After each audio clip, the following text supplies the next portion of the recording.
not here, thanks for stopping by and checking out my channel, and welcome back if you've been here before. So today this is going to be a little bit of an easier face paint, body paint tutorial because there isn't much body painting, thank God.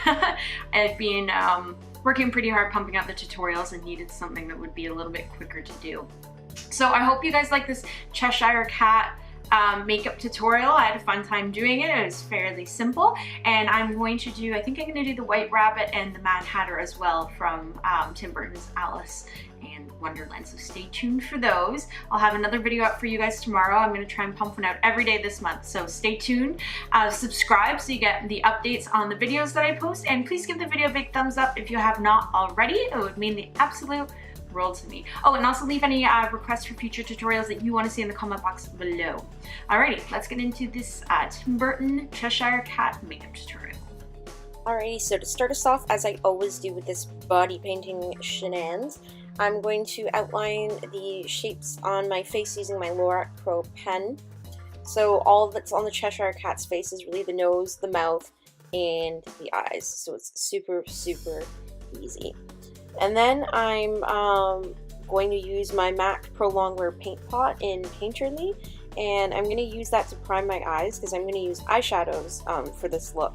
So you really need that primer laid down on the entire eye area for the eyeshadows to not crease and to be super, super vibrant in color. So I'm just going to lay that in that entire eye area that we mapped out using that Lorac Pro pen. And then I'm going to use a fluffy brush and use a translucent powder to just set that area so all of the shadows will blend nicely on it. Otherwise it's like trying to blend on glue and everything will be patchy.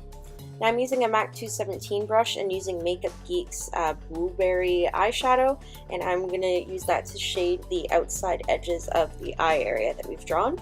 And then I'm going to go in with my Urban Decay Electric palette and this beautiful blue color.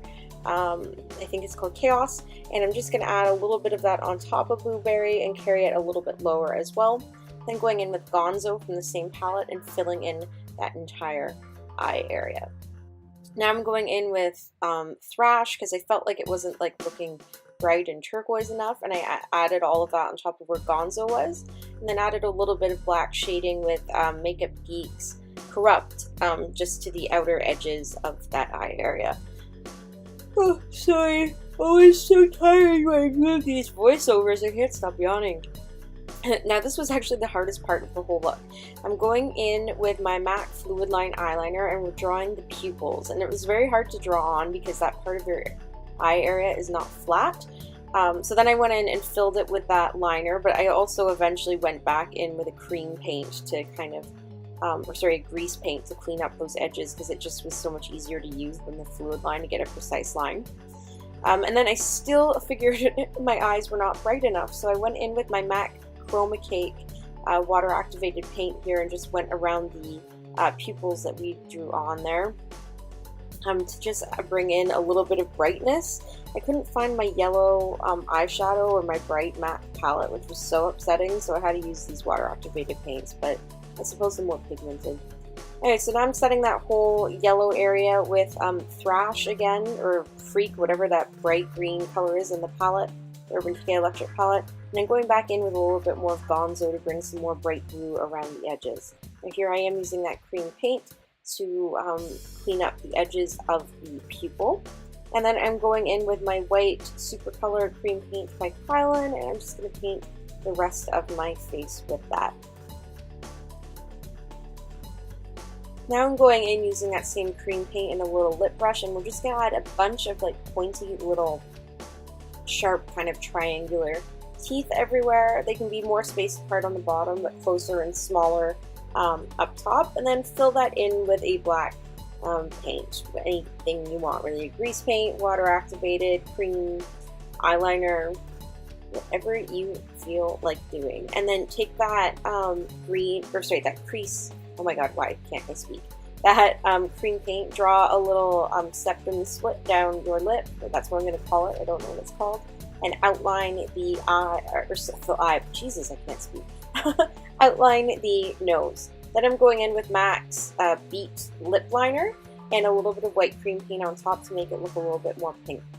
Now I'm kind of drawing on like these like eyeliner type stripes the Cheshire Cat has using my cream paint, my grease paint, and then I'm going to shade in that area using that paint as well, and then use my finger to kind of tap it in and blend it into the white cream paint rather than having it look too stripey.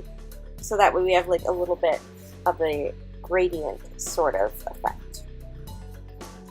Now I'm going back in with Gonzo from the Decay electric palette and a little detail brush, and we're going to draw the more prominent stripes on the Cheshire Cat's face, which are on the forehead, and then we're going to go add in horizontal kind of whiskering fur marks along the cheeks.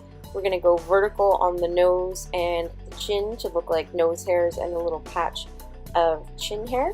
And then with a cream paint, we're going to paint the top of our forehead, our hairline, and our neck, and ideally our chest and shoulders. I was lazy and didn't do that. As you can see, it showed up in the beginning of the video, but if you can, try and do that. Well, that's it for today, you guys. So I really hope you like this Tim Burton Cheshire Cat Alice in Wonderland makeup tutorial. It was relatively simple to do, so that's always good. And yeah, if you did like it, please be sure to give the video a big thumbs up, subscribe to my channel if you have not already. It would mean the absolute world to me. And leave any requests for future tutorials that you want to see in the comment box below, and stay tuned for the next video that we'll have up tomorrow. Alrighty, until next time, take care, guys.